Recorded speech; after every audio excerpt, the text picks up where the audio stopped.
Hi, listeners. Welcome back to No Priors. Today, Elad and I are here with Andrew Ng. Andrew is one of the godfathers of the AI revolution. He was the co-founder of Google Brain, Coursera, and the venture studio AI Fund. More recently, he coined the term Agentic AI and joined the board of Amazon. Also, he was one of the very first people a decade ago to convince me that deep learning was the future. Welcome, Andrew. Andrew, thank you so much for being with us. No, always great to see you. I'm not sure where we should begin because you have such a broad view of these topics, but I feel like we should start with the biggest question, which is, if you look forward at capability growth from here, where does it come from? Does it come from more scale? Does it come from data work? Multiple vectors of progress. So I think there is probably a little bit more juice out of the scalability lemon to be squeezed. So hopefully we'll continue to make progress there, but it's getting really, really difficult. Society's perception of AI has been very skewed by the PR machinery of a handful of companies with amazing PR capabilities. And because that number of companies drove scale as a narrative, people think of scale first as a vector of progress. But I think, agentic workflows, the way we build multimodal models, we had a lot of work to build concrete applications. I think there are multiple vectors of progress, as well as wildcards like brand new technologies like diffusion models, which are used to generate images for the most part. Will that also work for generating text? I think that's exciting. So I think there'll be multiple ways for AI to make progress. You actually came up with the term agentic AI. What did you mean then? So when I decided to start talk about agentic AI, which wasn't a thing when I started to use the term, my team was slightly annoyed at me. One of my team members that I won't name, he actually said, Andrew, the world does not need you to make up another term. But I decided to do it anyway, and for whatever reason, it stuck. And the reason I started to talk about agentic AI was because like a couple years ago, I saw people were spending a lot of time debating, is this an agent? Is this not an agent? What is an agent? And I felt there's a lot of good work, and there was a spectrum of degrees of agency, where there are highly autonomous agents that could plan, take multiple sets of reasoning, do a lot of stuff by themselves, and then things that were lower degrees of agency, where we prompt an LLM, reflecting its output. And I felt like rather than debating is this an agent or not, let's just say the degrees of agency and say it's all agentic, so you can spend our time actually building this. So I started to push the term agentic AI. What I did not expect was that several months later, a bunch of marketers would get a hold of this term and use it as a sticker to stick it on everything in sight. And so I think the term agentic AI really took off. I feel like the marketing hype has gone like that insanely fast. But the real business progress has also been, rapidly growing, but maybe not as fast as the marketing. What do you think are the biggest obstacles right now to true agents actually being implemented as AI applications? Because to your point, I think we've been talking about it for a little while now. There's certain things that were missing initially that are now in place in terms of everything from certain forms of inference time compute on through to forms of memory and other things that allow you to maintain some sort of state against what you're doing. What do you view are the things that are still missing or need to get built, or will sort of foment progress on that end? I think at the technology component level, there's stuff that I hope will improve. For example, computer use, kind of works, often doesn't work. I think, so the guardrails, evals is a huge problem. How do we quickly evaluate these things and drive evals? So I think the components, there's room for improvement. But what I see as the single biggest barrier to getting more agentic AI workflows implemented is actually talent. So when I look at the way many teams build agents, the single biggest differentiator that I see in the market is, does the team know how to drive a systematic error analysis process with evals? So you're building the agents by analyzing at any moment in time what's working, what's not working, what do you improve, as opposed to less experienced teams kind of try things in a more random way. That just takes a long time. And we're looking across a huge range of businesses, small and large. It feels like there's so much work that can be automated through agentic workflows, but the talent, the skills, and maybe the software tooling, I don't know, just isn't there to drive that disciplined engineering process to get this stuff built. How much of that engineering process could you imagine being automated with AI? It turns out that a lot of this process of building agentic workflows, it requires ingesting external knowledge, which is often locked up in the heads of people. So until and unless we build, AI avatars that can interview employees doing the work and better visual AI that can look at the computer monitor, I think maybe eventually, but I think at least right now for the next year or two, I think there's a lot of work for human engineers to do to build more agentic workflows. And so that's more the kind of collection of data, feedback, et cetera, for certain loops that people are doing. Is that other things that I'm sort of curious, like what that translates into tangibly versus? Yeah, so maybe one example. So I see a lot of workflows like maybe a customer emails you a document, you're going to convert the document to text, then maybe do a web search for some compliance reason to see you're working with a vendor you're not supposed to, and then look up a database record, see the pricing is right, save it somewhere else, and so on. So multi-step agentic workflows, kind of next-gen robotic process automation. So you implement this and it doesn't work, is it a problem? If you got the invoice date wrong, is that a problem or not? Or if you routed a message to the wrong person for verification. So when you implement these things, almost always it doesn't work the first time, but then to know what's important for your business process, and is it okay that, I don't know, I bothered the CEO of the company too many times, or is the CEO maybe doesn't mind verifying some invoices? So all that external contextual knowledge, often, at least right now, I see thoughtful human product managers or human engineers having to just think through this and make these decisions. So can an AI agent do that someday? I don't know. Seems pretty difficult right now. Maybe someday. But it's not in the internet pre-training data set, and it's not in a manual that we can automatically extract. I feel like for a lot of work to be done building agentic workflows, that data set is proprietary. It's just it's not general knowledge on the internet. So figuring that out is still exciting work to do. What is if you just look at the spectrum of agentic AI, what's the strongest example of agency you've seen?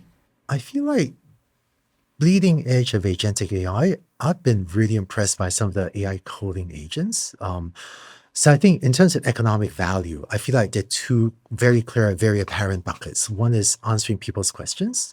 Probably, OpenAI, ChatGPT seems to mark the leader of that with real takeoff, liftoff velocity. The second massive bucket of economic value is coding agents, where coding agents, like my personal favorite Claude developed to right now is Claude Code. Maybe it'll change at some point, but I just use it, love it. Highly autonomous in terms of planning out, what to do to build the software, building a checklist, going through it one at a time. So this ability to plan a multi-step thing, execute the multiple steps of the plan, is one of the most highly autonomous agents out there being used that actually works. There's other stuff that I think doesn't work, like some of the computer use stuff, like, go shop for something for me and browse online. Some of those things are really nice demos, but not yet Do production. you think that's ready because all of the time. looser criteria in terms of what needs to be done and more variability around actions? Or do you think there's a better training set or sort of set of outputs for coding? I'm sort of curious, like, why does one work so well or almost feels magical at times and the others are, really struggling as use cases so far? I think, engineers really good at getting all sorts of stuff to work, but the economic value of coding is just clear and apparent and massive. So I think the sheer amount of resources dedicated to this has led to a lot of smart people for whom they themselves are the user, so also good instinct on product, building really amazing coding agents. And then I don't know. You don't think it's a fundamental research challenge? You just think it's like capitalism at work and then domain knowledge in a lab? Oh, I think capitalism is great at solving fundamental research problems. Yeah. At what point do you think models will effectively be bootstrapping themselves in terms of, 99% of the code of a model will be written by agentic coding agents? Or the error analysis? Oh, I feel like I certainly suspect we're slowly getting there. So some of the leading foundation model companies are clearly, they've said publicly, they're using AI to write a lot of the code.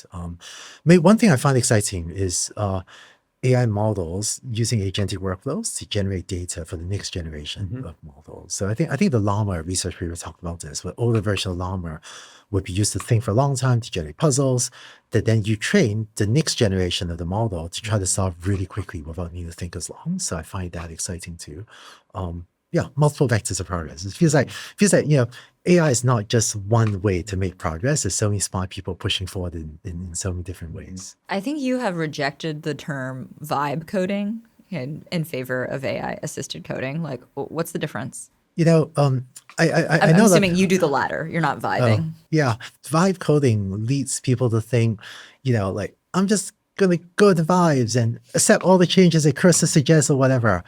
And it's fine that sometimes you could do that and it works, but I wish it was that easy. So when I'm coding for a day or for an afternoon, I'm not like going with the vibes. It's just like a deeply intellectual exercise. And I think the term vibe coding makes people think it's easier than it is. So frankly, after a day of using AI assisted coding, like I'm exhausted mentally, right? So I think of it as rapid engineering, where AI is letting us build serious systems, build products much faster than ever before, but it is, engineering just done really rapidly. Do you think that's changing the nature of startups? How many people you need, how you build things, how you approach things? Or do you think it's still the same old kind of approach, but you just have people that get more leverage because they have these tools now? So, AI Fund, we built startups, and it's really exciting to see how rapid engineering, AI-assisted coding, is changing the way we build startups. So there's so many things that, would have taken a team of 6 engineers like 3 months to build, that now, today, one of my friends or I, we just build on a weekend.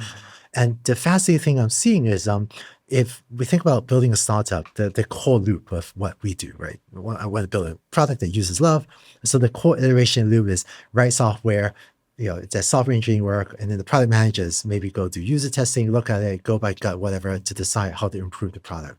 So when we go look at this loop, the speed of coding is accelerating, the cost is falling. And so increasingly, the bottleneck is actually product management.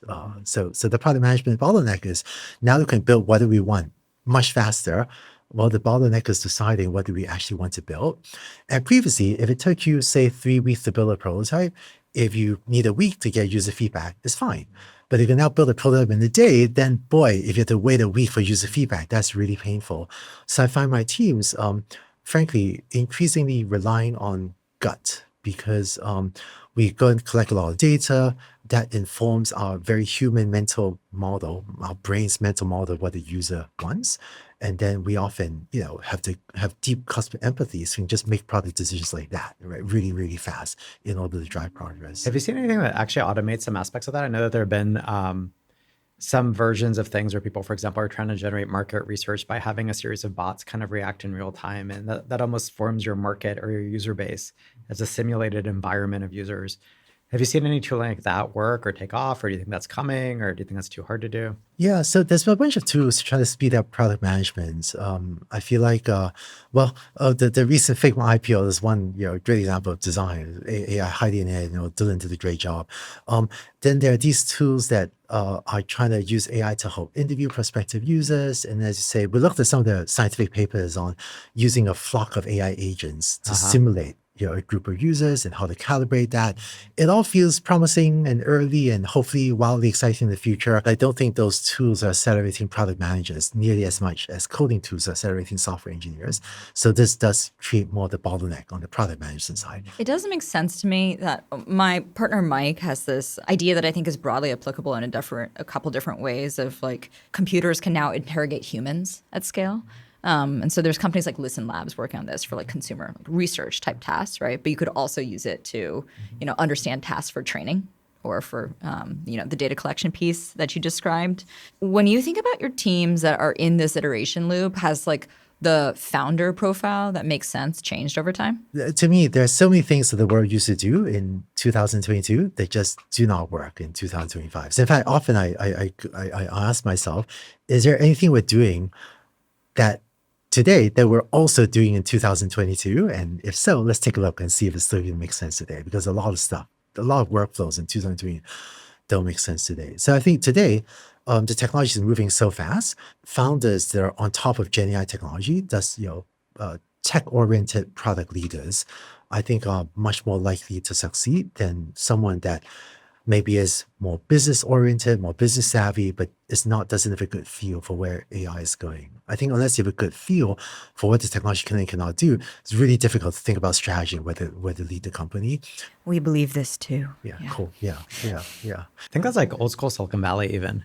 Like if you look at Gates or Steve Jobs / Wozniak or a lot of the really early pioneers of the semiconductor, computer, early internet era, they were all highly technical. Yeah. And so I must feel like we kind of lost that for a little bit of time. And now it's very clear that you need technical leaders for technology companies. I think we used to think, they've had one exit before, or 2 exits even. So let's just back that founder again. But I think if that founder has stayed on top of AI, then that's fantastic. But if and I think part of it is in moments of technological disruption, which AI rapidly changing, that's the rare knowledge. So actually take mobile technology. Like everyone kind of knows what a mobile phone can and cannot do, right? What a mobile app is GPS, all that. Everyone kind of knows that. So you don't need to be very technical to have a gut for, can I build a mobile app for that? But AI is changing so rapidly. What could do with voice app, what agentic workloads do, how rapidly foundation models do, what was the reasoning model. So having that knowledge is a much bigger differentiator. Whereas, knowing what a mobile app can do to build a mobile game. Right? It's an interesting point because when I look at the biggest mobile apps, they were all started by engineers. So WhatsApp was started by an engineer, Instagram was started by an engineer. I think Travis at Uber was technical-ish. Technically adjacent. Technical adjacent. Instacart at Purva was an engineer at Amazon. Yeah, and Travis had the insight that GPS enabled a new thing, Yeah. but so you had to be one of the people that saw GPS on mobile coming early to go and do that. Yeah, you have to be like really aware of the capabilities. Yeah, you That's have to what I'm know the hearing. technology. Yeah, it's super interesting. What other characteristics do you think are common? I mean, I know people have been talking about, for example, it almost felt like there was an era where being hardworking was kind of poo-pooed. Or do you think founders have to work hard? Do you think people who succeed? I'm just sort of curious, like aggression, hours work, like what else may correlate or not correlate in your mind? I work very hard. There are periods in my life where, I encourage others that want to have a great career, have an impact, like work hard. But even now, I feel like a little bit of nervousness saying that because in some parts of society, it's considered not politically correct to say, well, working hard probably correlates to your personal success. I think it's just a reality. Yeah. I know that not everyone, at every point in their life, is in a time where they work hard. When my kids were first born, that week I did not work very hard. It was fine, right? So acknowledging that not everyone is in circumstances where they work hard. Just a factual reality is people that work hard accomplish a lot more.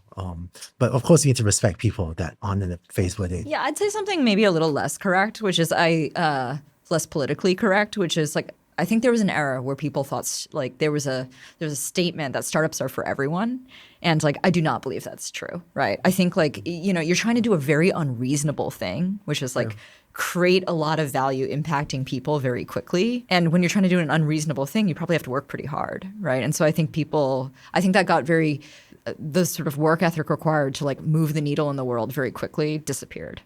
Yeah, there was a quote. I wish I remember who said this, but was it the only people that would change the world are the ones crazy enough to think they can? I think it does take someone with the boldness, the decisiveness to go and say, you know what, this is the state of the world. I'm going to take a shot at changing it. And there's only people with that conviction that I think can do this. Strikes me as being true in any endeavor. I used to work as a biologist, and I think it's true in biology. I think it's true in technology. I think it's true in almost every field that I've seen is it's the people who work really hard do very well. And then in startups, at least, the thing I tended to forget for a while was just how important competitiveness or people who really wanted to compete and win mattered. And sometimes people come across as really low key, but they still have that drive and that urge, and they want to be the ones who are the winners. And so I think that matters. And similarly, that was kind of put aside for a little bit, at least from a societal perspective relative to companies. Actually, I feel like I've seen two types. One is they really want their business to win. That's fine. Some do great.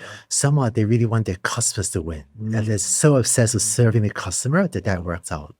I used to say early days of Coursera, yes, I knew about competition, blah, blah, blah. But I was really obsessed with, learners, with the customers. And that drove a lot of my behaviors. No, that's a really good framework. And when I say competition, I don't mean necessarily with other companies, but it's almost like with whatever metric you set for yourself or whatever thing you want to win at or be the best at. One thing I found is in a software environment, you just got to make so many decisions every day.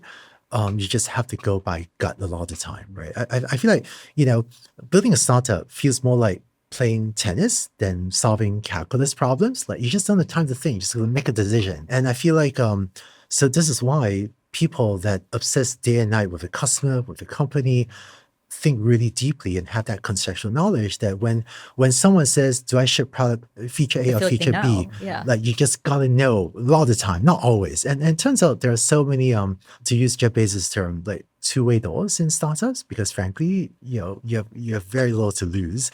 So just make a decision, and if it's wrong, change it a week later, it's fine. So I find, but to be really decisive, move really fast, you need to have obsessed usually about the customer, maybe the technology, to have that state of knowledge to make really rapid decisions and still be right most of the time. How do you think about that bottleneck in terms of product management that you mentioned, or people who have good product instincts? Because I was talking to one of the best known sort of tech public company CEOs, and his view was that in all of Silicon Valley, or in all of tech kind of globally, there's probably a few hundred at most great product people.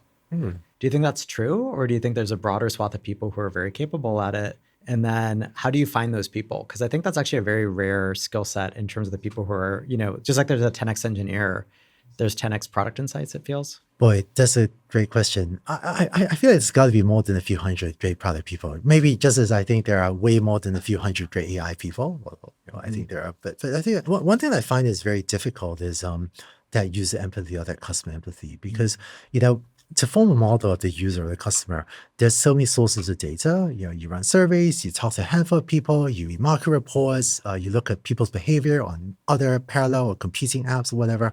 But there's so many sources of data. But to take all this data and then to get out of your own head to form a mental model for what your maybe ideal customer profile or some user you want to serve would think and act, so you can very quickly make decisions to serve them better.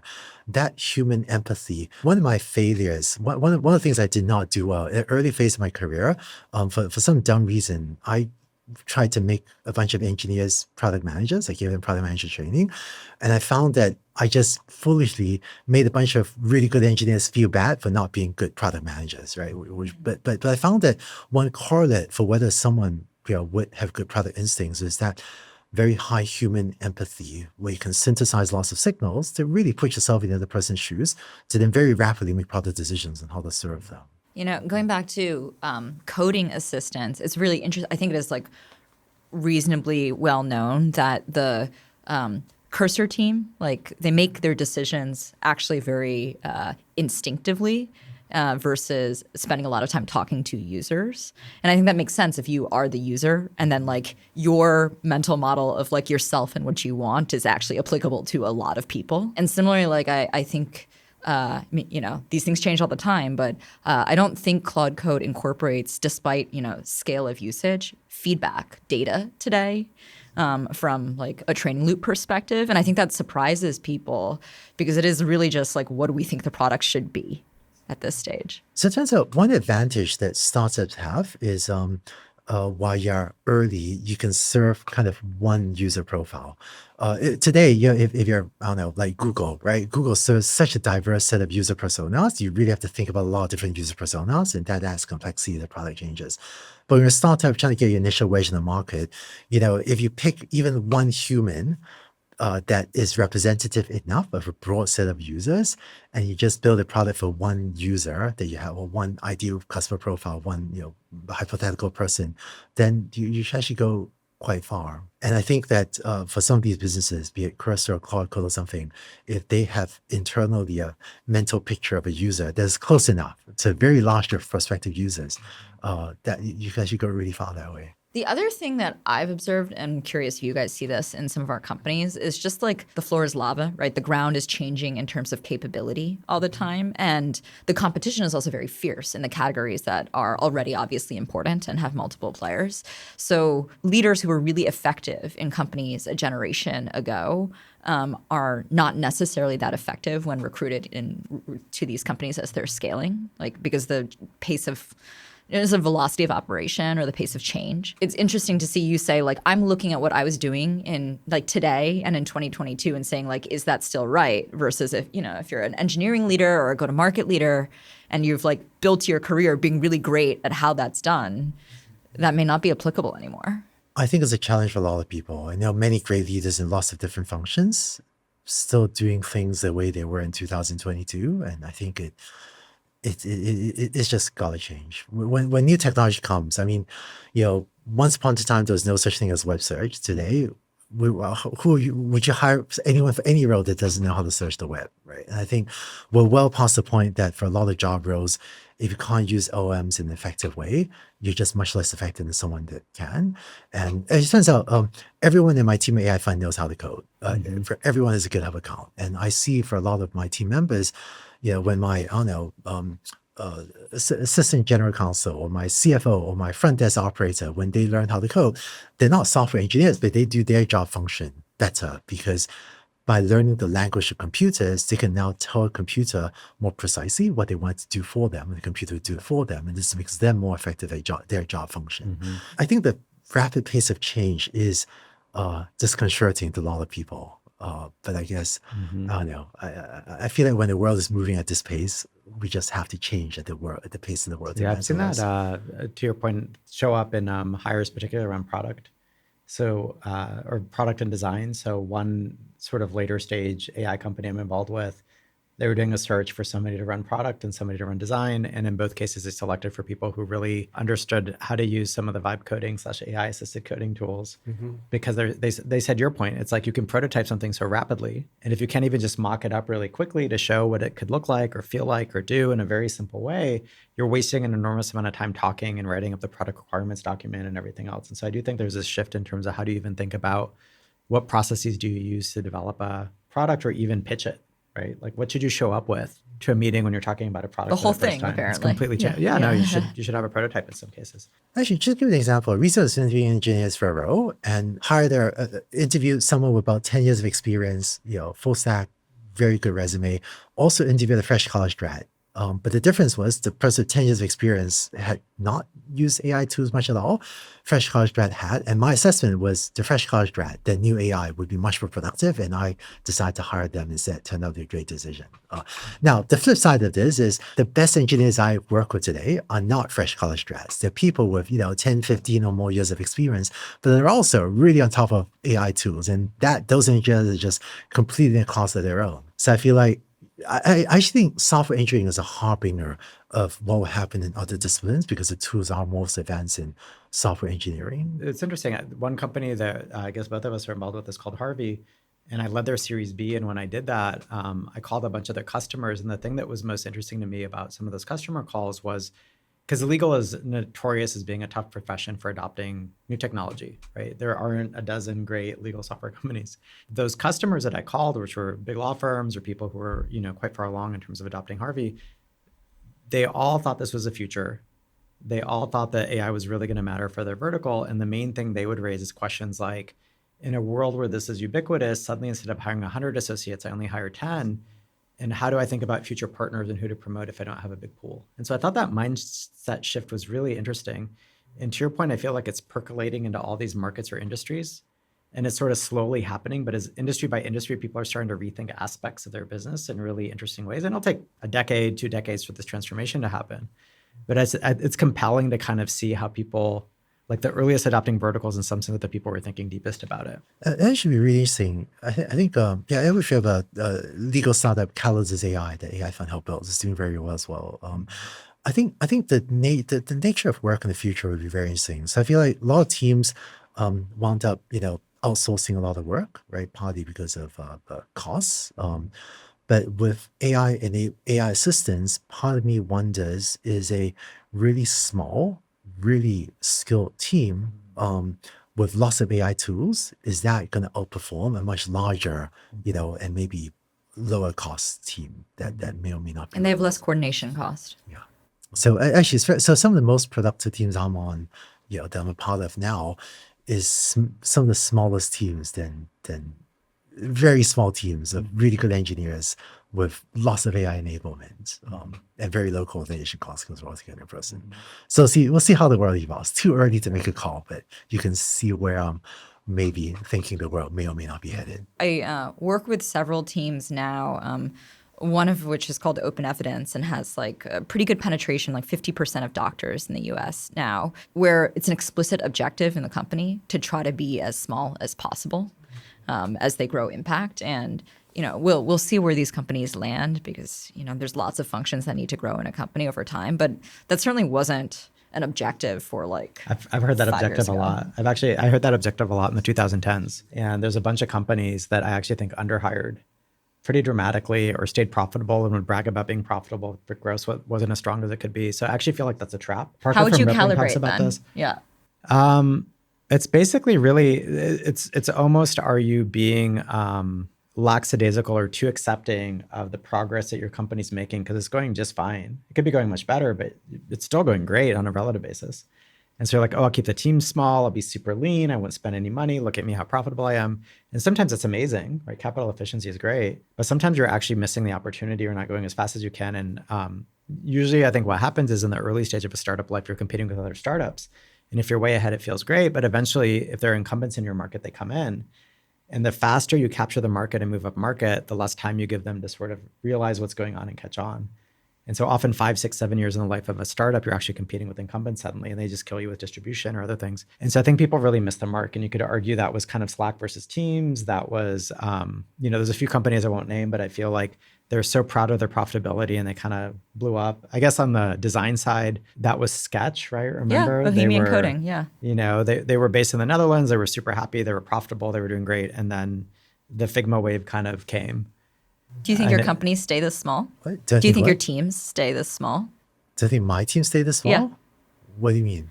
In terms of just efficiency of like, Oh. can you actually get to, affect millions and billions of people with 10, 50, 100-person teams? I think teams can definitely be smaller now than they used to be, but are we over-investing or under-investing? And then also, I think to your point, the analysis of market dynamics, right? If there's like a winner-take-all market, then the incentives just gotta go. Yeah, it's You gonna gotta go. move. Yeah. Minecraft, I think when it sold to Microsoft was how many people? Like 5 people or something? And it sold for a few $1 billion and it was massively used. I think people forget all these examples, right? It's just suddenly you can do things really lean. You could always do things lean before. The real question is how much leverage did you have in headcount? How did you distribute? What did you actually need to invest money behind? And then I would almost argue that one of the reasons small teams are so efficient with AI is because small teams are efficient in general. You didn't hire 30 extra crufty people who get in the way. And I think often people do that. If you look at the big tech companies, for example, right now, many, not all of them, but many of them could probably shrink by 70% and be more effective, right? And so I do think people also forget the fact that A, there's AI efficiency, B, there's sort of high value capital being arbitraged into markets that normally wouldn't have them. Legal's a good example. Great engineers didn't want to work in legal. Now they do because of things like Harvey. And Or then, healthcare. Or healthcare, which again, suddenly you have these great people showing up. But I think also the other part of it is just small teams tend to be more effective. And AI helps you argue other reasons to keep teams highly small and performant, which I think is kind of under discussed. I feel like this is another reason why that AI instinct is so important. I remember one week had 2 conversations with 2 different team members. One person came to me to say, "Hey, Andrew, I'm going to do this. Can you give me some more headcount to do this?" And I said no.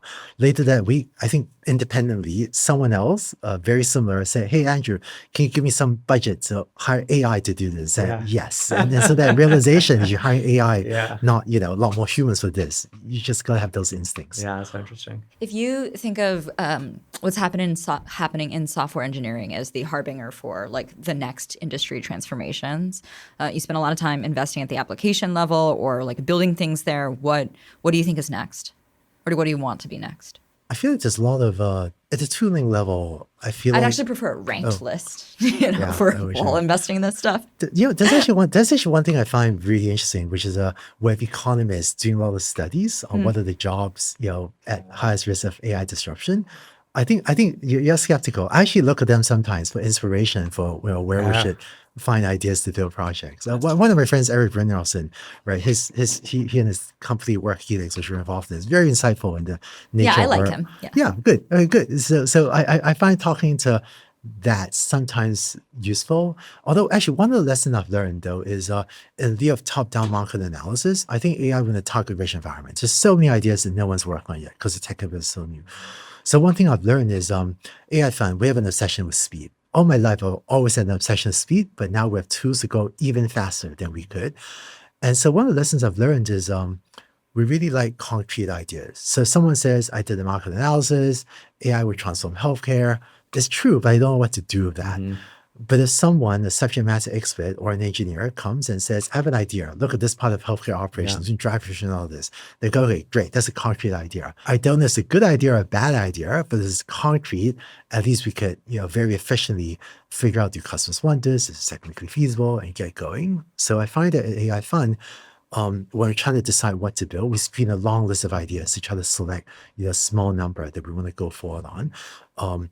We don't like looking at ideas that are not concrete. What do you think investing firms or incubation studios like yours will not do 2 years from now? Like not do manually, sorry. I think there's a lot could be automated, but the question is, what are the tasks we should be automating? So for example, we don't make follow-on decisions that often, right? Because of portfolio of some dozens of companies. So do we need to fully automate that? Probably not, because we're very hard to automate.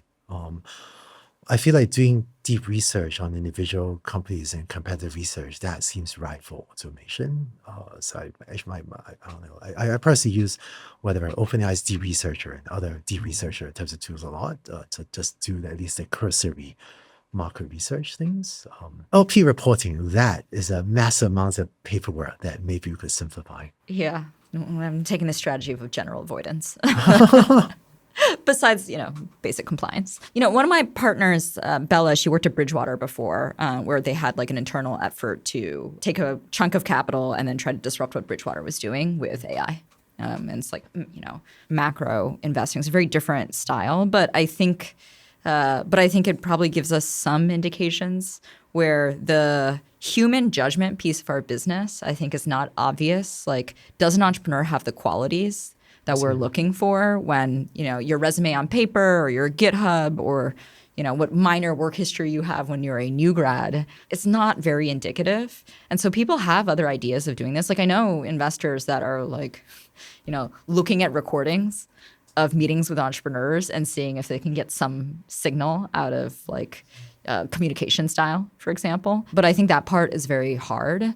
I do think you can be like programmatic about looking at materials, for example, and it's like ranking, quality of teams overall. There's actually one thing. I feel like our AI models are getting really intelligent, but there's a set of places where humans still have a huge advantage of the AI. As often, if the human has additional context that for whatever reason the AI model can't get at, and it could be things like meeting the founder and sussing out their, just how they are as a person and the leadership qualities, the communication or whatever.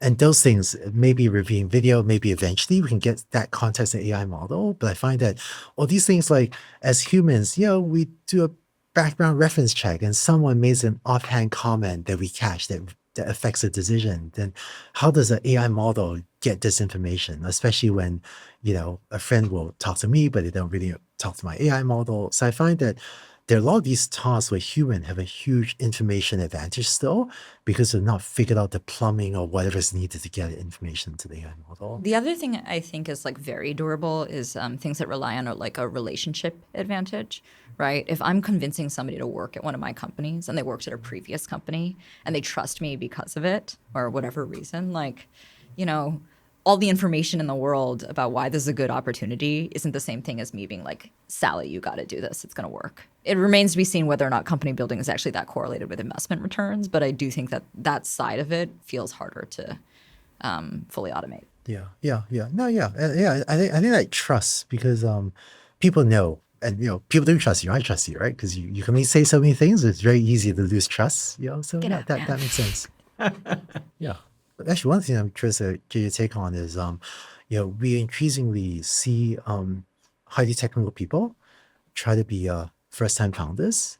Set up the processes to set up first-time founders to learn all the hard lessons and all the craziness needed, right, to be a successful founder. So I spent a lot of time thinking through that, how to set up founders for success when they have, 80% of the skills needed to be really great, but there's another just a little bit that we can help them with. That's a very manual process. I don't sweat it. You don't sweat it? I just view it as like a mix of peer groups. Like, can you surround people with other people who are either similar or one or two steps ahead of them on the founding journey? And then the second thing is complementary hire. I think in general, one of my big learnings is I feel like early in careers, people try to complement or try to build out the skills that they don't have. In late in careers, they lean into what they're really good at and then they hire people to do the rest. And so if the company's working, I think you just hire people. Like Bill Gates would notoriously talk about his COO was always the person he'd learn the most off of. And then once he hit a certain level of scale, he'd hire his next COO. I see, yeah. And so I must view it through that lens for founders. Yeah, complementary hires makes sense. But I think the best way to learn something is to do it. And so that, therefore, just go, you'll screw it up. It's fine. As long as it's not existential to the business, who cares? So I tend to be very lackadaisical. I probably think too many things are existential for companies. Yeah, I just don't think it's like, do you have customers and are you building product? Most of it, yeah. Are you building a product that users love, right? And then, of course, go-to-market is important and all that is important, but you solve for the product first, then usually sometimes you can figure out the rest too. I agree with that most of the time, but not always. Yeah. I think there's some counterexamples, but yeah, I generally agree with you. No, yeah. Sometimes you can build a sucky product and have a sales channel you can force it through, but I'd rather not. That's not my default mode of operation. I don't love that either. I'm just saying it does work. There's a lot of really bad technology that is big companies right now. Okay, if you have these, first-time, very technical founders with gaps in their knowledge or skill set, being like the core profile of folks you're backing again, like, do you augment them somehow? Like, what helps them when they begin? I think a lot of things. There's actually one thing I realized at venture firms, venture studios, we do so many reps that we just see a lot that even repeat founders have only done like twice in their life or even once or twice in their life. So I find that when my firm sits alongside the founders and shares our instincts on, when do we get customer feedback faster? Are you really on top of the latest technology trends? How do you just speed things up? How do you fundraise? Most people don't fundraise that much in their lives, right? Most founders just do it a handful of times. That helps even very good founders with things that, because of what we do, we've had more reps at. And then I think hiring others around them, peer group. I know these are things that you guys do. I think there's a lot we could do. It turns out even the best founders need help. So hopefully, VCs, venture studios, who could provide that to great founders. Elad's wiser about this than I am. I mean, I can't help myself but like want to specifically try to upskill founders on a few things that they have to be able to do, like recruiting, right? But I would agree that the higher leverage path is absolutely like you can put people around yourself to do this and to learn it on the job. Last question for you: What do you believe about broad impact of AI over the next 5 years? You think most people don't? I think many people will be much more empowered and much more capable in a few years than they are today. And the capability of individuals is probably, of those that embrace AI, will probably be far greater than most people realize. 2 years ago, who would have realized that software engineers would be as productive as they are today when they embrace AI? I think in the future, people of all sorts of job functions, and also for personal tasks, I think people who embrace this will just be so much more powerful and so much more capable than they're probably even imagining. Awesome. Exciting. Yeah. Thanks, Andrew. Thanks for joining us. Thanks a lot. Thanks, Sarah. Find us on Twitter at NoPriorsPod. Subscribe to our YouTube channel if you want to see our faces. Follow the show on Apple Podcasts, Spotify, or wherever you listen. That way you get a new episode every week. And sign up for emails or find transcripts for every episode at no-priors.com.